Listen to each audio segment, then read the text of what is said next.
Yes, good morning all.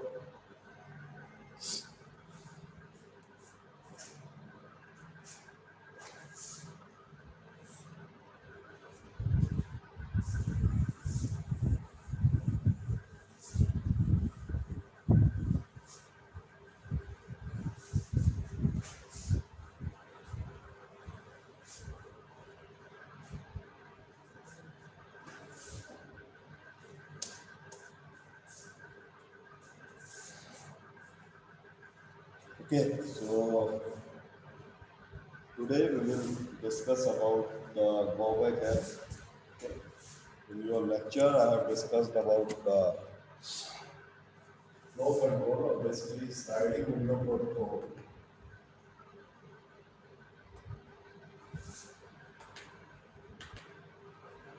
can be implemented in two ways. Number one is Bowback app. Number two is SR, that is selective repeat. Okay, so I have told you about the selective repeat and the selective repeat and today we will discuss about the go back app. Okay, and in the tutorial I have already told you that we will discuss the other things related to the go back app, right? So first of all, I have told you about stop and wait protocol. In the stop and wait protocol, basically the sender will send one packet.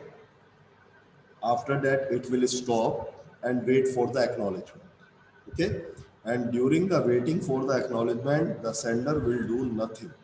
It will sit idle.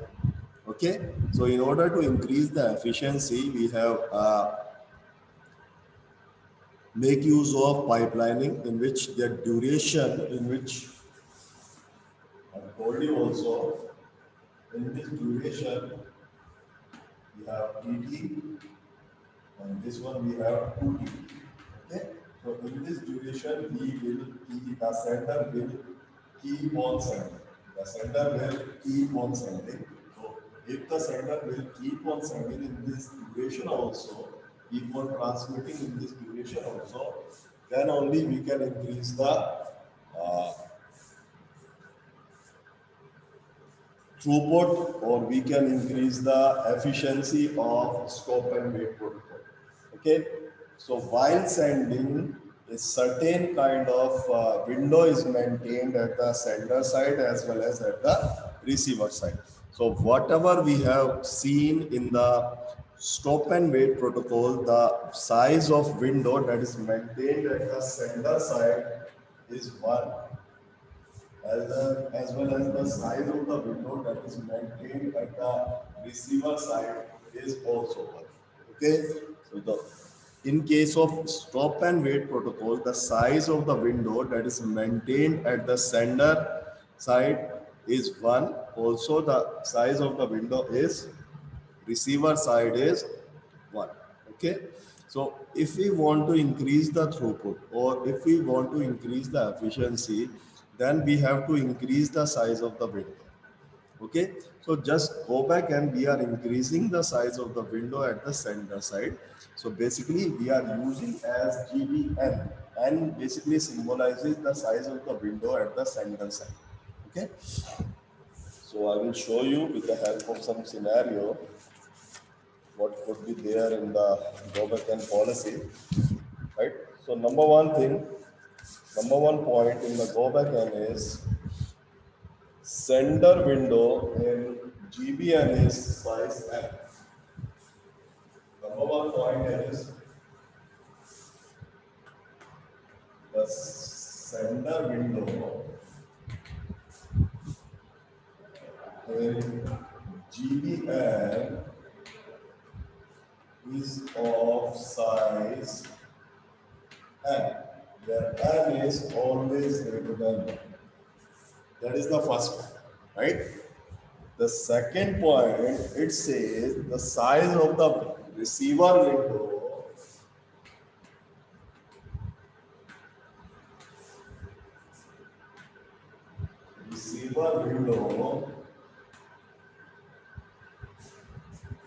is always 1. So we can say that WS is always greater than 1 and WR is always equals to 1 in case of GBM. Okay? Where M is the size of the window. Okay? So the sender size is always greater than 1 and the receiver size or the receiver window size is always equals to 1. Okay? So let me show you with the help of example.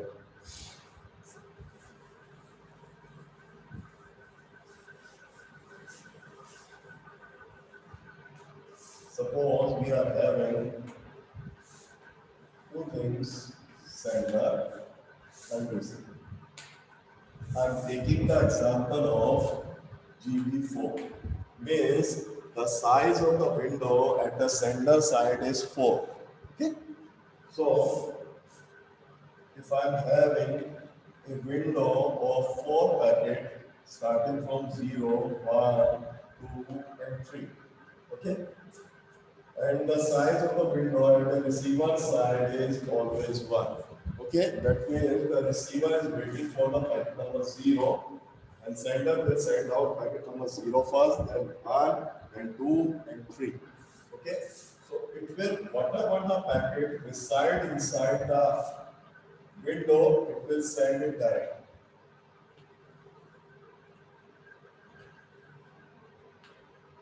0, 1, 2, and 3. Okay, 0, 1, 2, and 3. Okay, so all these packets will be sent to the receiver. Now receiver is waiting for the packet number 0 and first time it will receive the packet number 0. Okay, so after receiving the packet number 0, the receiver will send an acknowledgement. Okay, now whenever the acknowledgement is received to the sender within the timeout time, okay, there is the timeout time for each and every packet. So whenever the sender receives the packet within the timeout time, it will slide the window. That means it has received the data, it has received the acknowledgement for packet number 0. Now it can include packet number 4 into the correct window. It can include packet number 4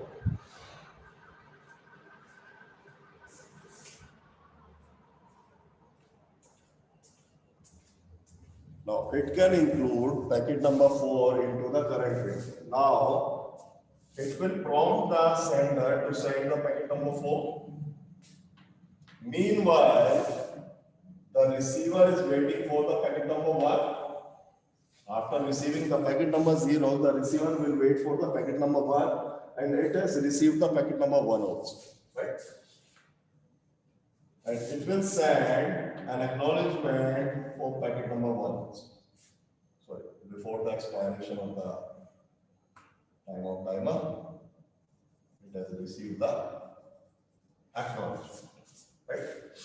Now, while receiving the acknowledgement, it can include one more packet inside the window. It can include one more packet inside the window, right? Now, while having one more packet inside the window, it can send packet number 4 and packet number 5. Now, receiver is waiting for what? Packet number 2, and at this point, it has received the packet number 2. Now, it will prompt an acknowledgement. Okay, so when the acknowledgement of packet number 2 is received, it will slide the window to the left side. That means now it can include packet number 2. So this is how your go back N will work. In go back N, okay, this one. I guess that is clear now. Yes. Yeah. See, one more time. The current size of the window is 4 packet.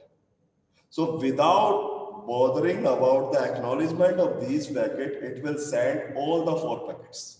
So whatever the packet present in the current window, the window size in go back n is always greater than 1.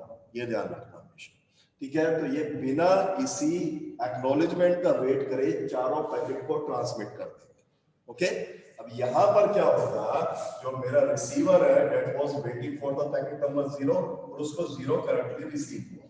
जब 0 उसको currently receive होगा तो वो उसका क्या send करेगा, acknowledgement. जब acknowledgement with in the time out timer sender को रिसीव होगा तो ये क्या करेगा, करंट विंडो को लेफ्ट साइड में शिफ्ट करेगा, स्लाइड करेगा.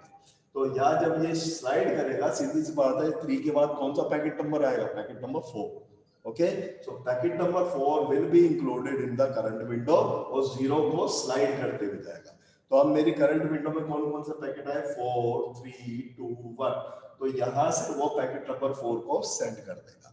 मीनवाइल क्या हुआ, पैकेट नंबर 1 रिसीव होगा, किसको, रिसीवर को, क्योंकि रिसीवर भी किसके लिए वेट कर रहा था, पैकेट नंबर 1 के लिए, और उसको पैकेट नंबर 1 रिसीव हो गया. तो क्या करेगा रिसीवर, इसका एक एक्नॉलेजमेंट सेंड कर देगा before the time out timer. Okay, तो ये टाइम आउट टाइमर के अंदर ये पैकेट एक्नॉलेजमेंट रिसीव हुआ तो सीधी सी बात है, सेंडर क्या करेगा, अपने जो विंडो है उसको स्लाइड कर देगा टू द लेफ्ट साइड. जब ये स्लाइड करेगा तो कौन सा पैकेट आ रहा है इसमें, पैकेट नंबर 5. तो यहाँ पर तुरंत वो कौन सा पैकेट सेंड कर देगा, पैकेट नंबर 5. ओके, सो ऐसे ही मीनवाइल इसको कौन सा, रिसीवर को कौन सा पैकेट रिसीव हुआ, पैकेट नंबर 2. जैसे ही पैकेट नंबर 2 रिसीव हुआ और वो उसके लिए वेट भी कर रहा था, right, that was matching basically. So again ये इसका एक एक्नॉलेजमेंट क्रिएट करेगा और suppose acknowledgement before the time out timer receive हो गया, राइट. तो अगेन ये क्या करेगा, सेंडर अपने सेंडिंग विंडो को स्लाइड कर देगा.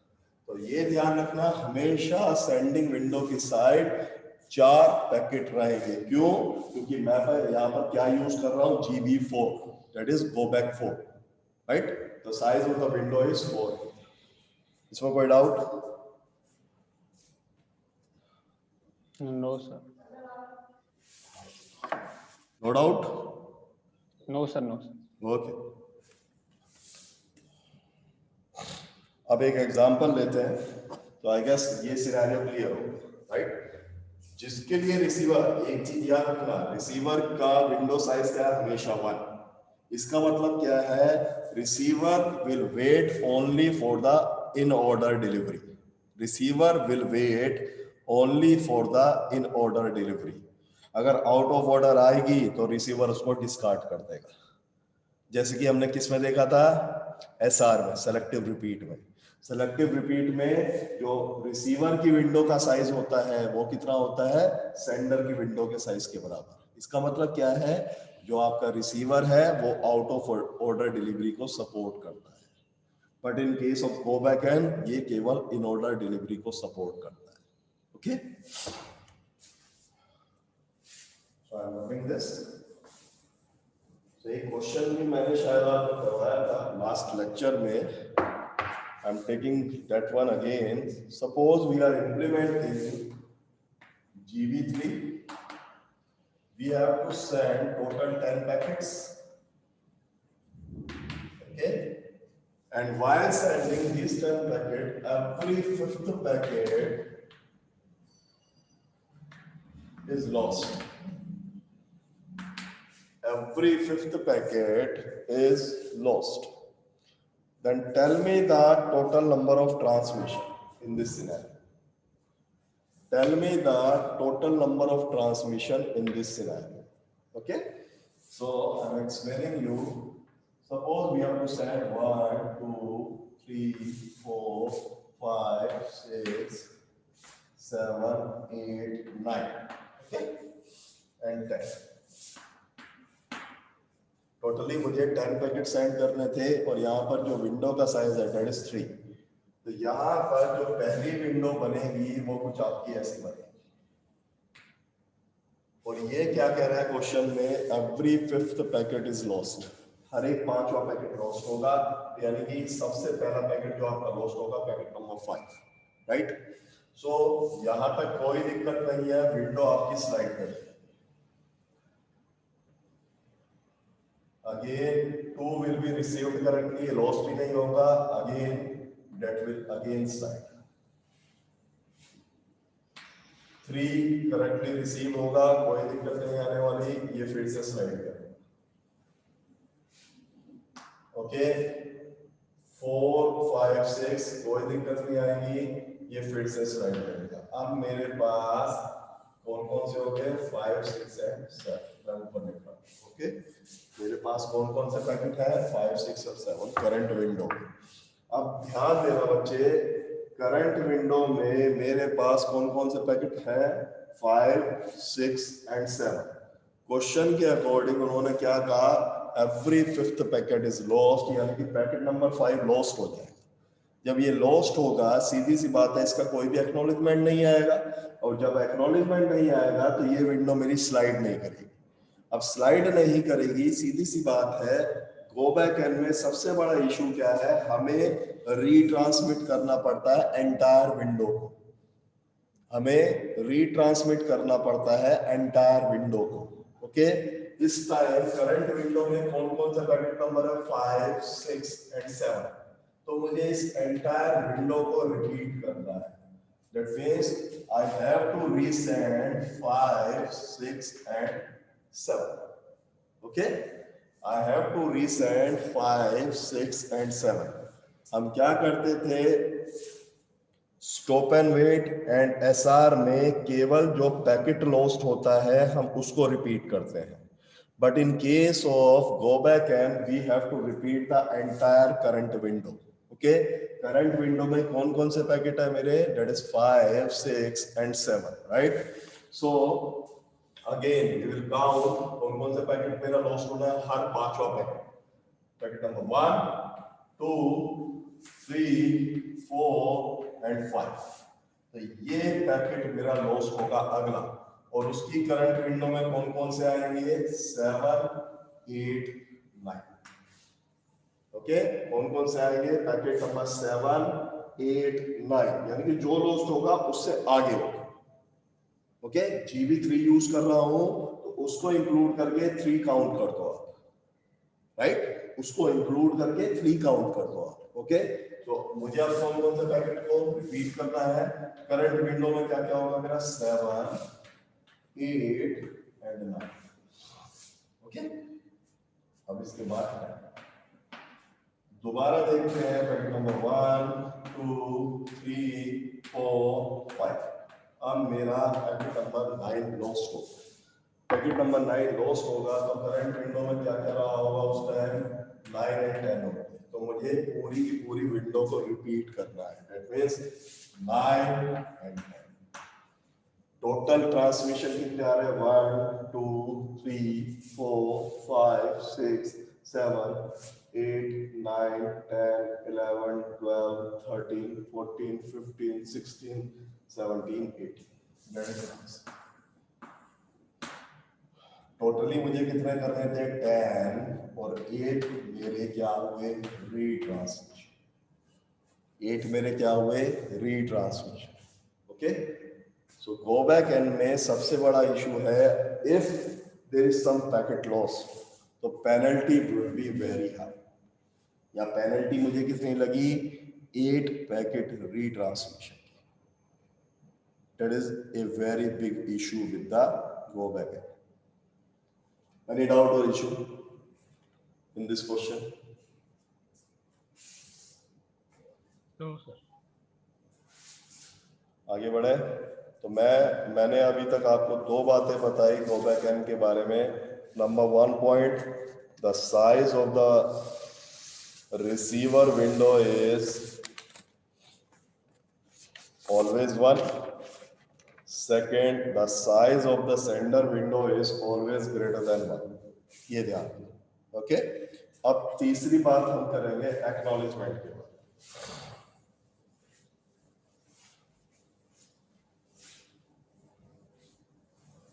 Third thing is how the acknowledgement is done in go backup. See, there are two common ways. Basically, we have third one also. First, we can use cumulative acknowledgement. Second, we can use independent acknowledgement. Okay, तो मैं example ले रहा हूँ GB4 का. So we can send 4 packet in a row.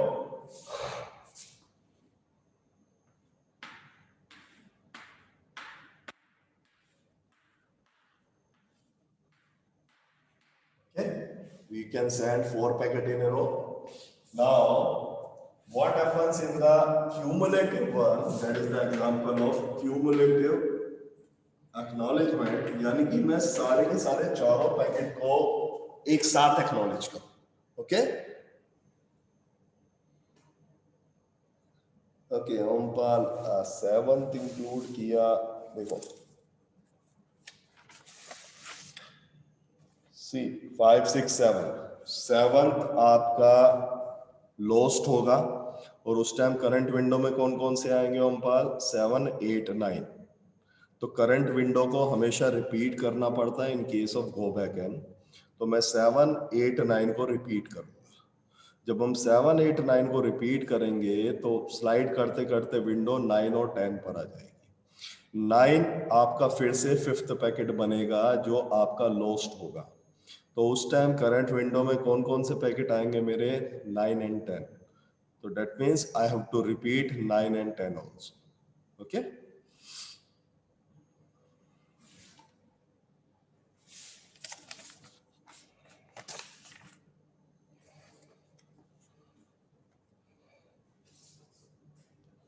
see, now using the cumulative acknowledgement, I can acknowledge these 4 packet in one go. That means अगर मैं इन सब का एक acknowledgement सेंड कर देता हूँ और उसको मैं नाम क्या दूंगा? A4. 4 मैंने किस लिए लिखा? That means now the receiver is waiting for the packet number 4. Now the receiver is waiting for the packet number 4. That means कि सारे के सारे पैकेट करेक्टली रिसीव हो गए बाय द रिसीवर. ओके, अब सबसे बड़ा, अब दूसरा मेरा क्या होता है? हम एक एक पैकेट को इंडिविजुअल या इंडिपेंडेंटली एक्नॉलेज करें. So just like this, 0, 1, 2, 3. मैं सारे पैकेट को इंडिविजुअली एक्नॉलेज करूं. यानी कि यहाँ पर आएगा A1, A2, A3 and A4. So can you tell me the differences between two? Independent and cumulative. Which one is having more traffic? Cumulative or independent? Independent, sir. Independent. And which one is more reliable? Which one is more reliable? Independent or cumulative? Cumulative होगा sir. No. आप ये देखो बच्चे, अगर ये मेरा A4 he lost हो जाए सपोज, इसका मतलब क्या है? 4 पैकेट रिसीव नहीं हुए. Yes sir. यहाँ पर अगर एक भी एक्नॉलेजमेंट लॉस्ट होता है तो उसका मीनिंग क्या होगा? केवल एक पैकेट रिसीव होगा. आ रही है बात समझ में? Yes sir. So which one is more reliable? Independent is more reliable. Which one is having less traffic? Cumulative is having less traffic. तो ये दोनों पॉइंट नोट कर लेना. ओके, ट्रैफिक के रेस्पेक्ट में हम बात करें, यहाँ पर लेस, यहाँ पर मोर. रिलायबिलिटी के रेस्पेक्ट में हम बात करें, यहाँ पर लेस रिलायबल, ये more reliable.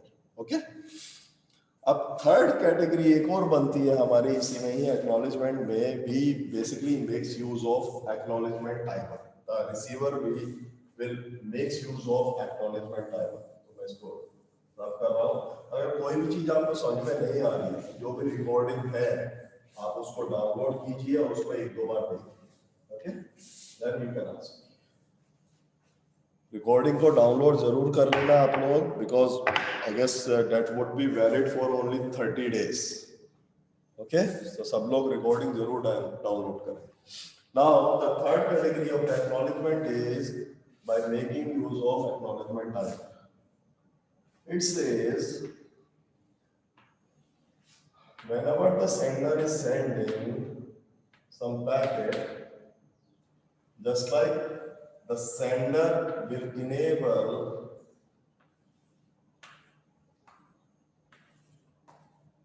the timeout timer, okay, the sender side will enable the timeout timer. Similarly, the receiver will enable the acknowledgement timer. ये मेरे कौन से टाइमर हुए? Time out timer. ऐसे ही यहां पर एक एक्नॉलेजमेंट टाइमर बना दें।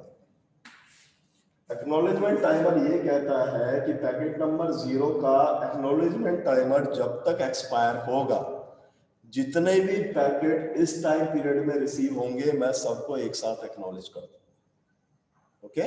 So whatever the packet would be received in this duration, whatever the packet would be received in the duration of acknowledgement timer of a particular packet, we can acknowledgement those packets directly, okay। So that means यहाँ से मैं directly किसको acknowledge कर सकता हूँ? Packet number 0 और 1 को एक साथ। क्यों? यहाँ पर acknowledgement timer था मेरा किसका? पैकेट नंबर 0 का एक्सपायर होता इस पॉइंट पर, तो तुरंत मैंने एक्नॉलेजमेंट सेंड किया। Now the receiver is waiting for the packet number 8। Similarly जैसे ही इसको पैकेट नंबर 2 रिसीव हुआ, इसने टाइमर क्रिएट कर दिया, इनेबल कर दिया, and during this duration it has received packet number 3 also, okay.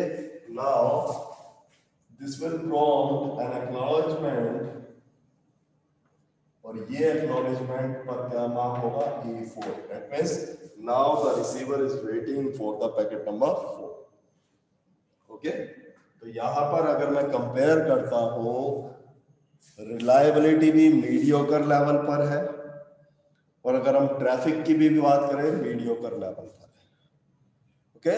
So that is the better strategy, okay. तो यहां पर हम रिलायबिलिटी भी that is better than cumulative but less than independent। Traffic की हम बात करें, that is less than independent but more than cumulative, okay। तो यहाँ पर हम क्या काम करता है, रिसीवर क्या करेगा?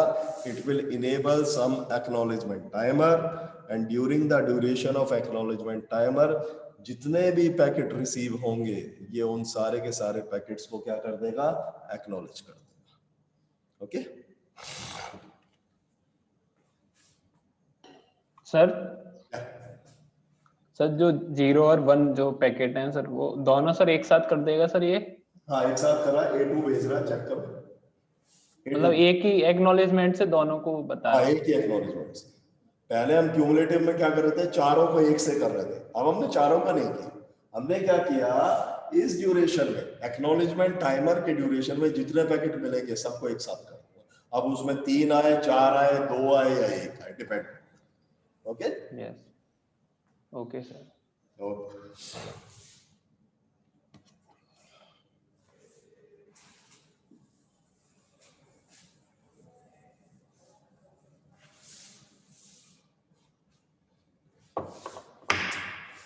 Next topic is relationship between window size and sequence number.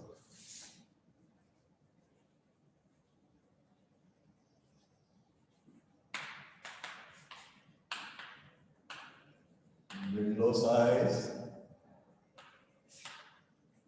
and sequence number. Sequence number हम कितना यूज करें? मैंने जैसे आपको पहले भी बताया था, सीक्वेंस नंबर फील्ड आपका फिक्स होता है, okay. That is basically dependent on the protocol. तो सीक्वेंस नंबर के बेसिस पर विंडो साइज कैसे वेरी करता है, ओके तो उसको अभी हम देखें, राइट। तो इसमें जो मैं एग्जांपल ले रहा हूं, I am taking the example of GP4, यानी कि विंडो का साइज क्या है 4, ओके। और जो मैं different kind of sequence number use करूंगा 4 यूज करूंगा, 0 1 2 3 4, तो उसको मैं स्मॉल m से रिप्रेजेंट कर रहा हूं 4, okay. Again, 0 1 2 3, the sender will send packet number 0, packet number 1, packet number 2 and packet number 3, okay। Initially आपको पता ही है होगा क्या, रिसीवर किसके लिए वेट करेगा, पैकेट नंबर 0 के लिए, और 0 उसको रिसीव, ओके। कोई दिक्कत नहीं, जैसे रिसीव हुआ ये उसका एक एक्नॉलेजमेंट क्रिएट कर देगा, okay. Now the receiver will ready for the packet number 1, और इसको पैकेट नंबर 1 भी रिसीव हो गया, ओके। नाउ उसका भी उसने क्या काम किया, जब रिसीव कर लिया, एक्सेप्ट कर लिया, उसका भी एक एक्नॉलेजमेंट क्रिएट कर दिया, right. Now it is ready for, receiver is ready for packet number 2, और वो उसने रिसीव कर लिया करेक्टली। नाउ उसने उसका भी एक एक्नॉलेजमेंट क्रिएट कर दिया, okay. Now it is ready for packet number 3, और जो कि उसको रिसीव हो गया उसका भी उसने एक एक्नॉलेजमेंट क्रिएट कर दिया। मीनवाइल क्या हुआ बच्चे, due to some disturbances in the network, ये चारों के चारों एक्नॉलेजमेंट लॉस हो गए, all the acknowledgement will be lost। अब आप मुझे ये बताओ इस सिनेरियो में क्या होगा,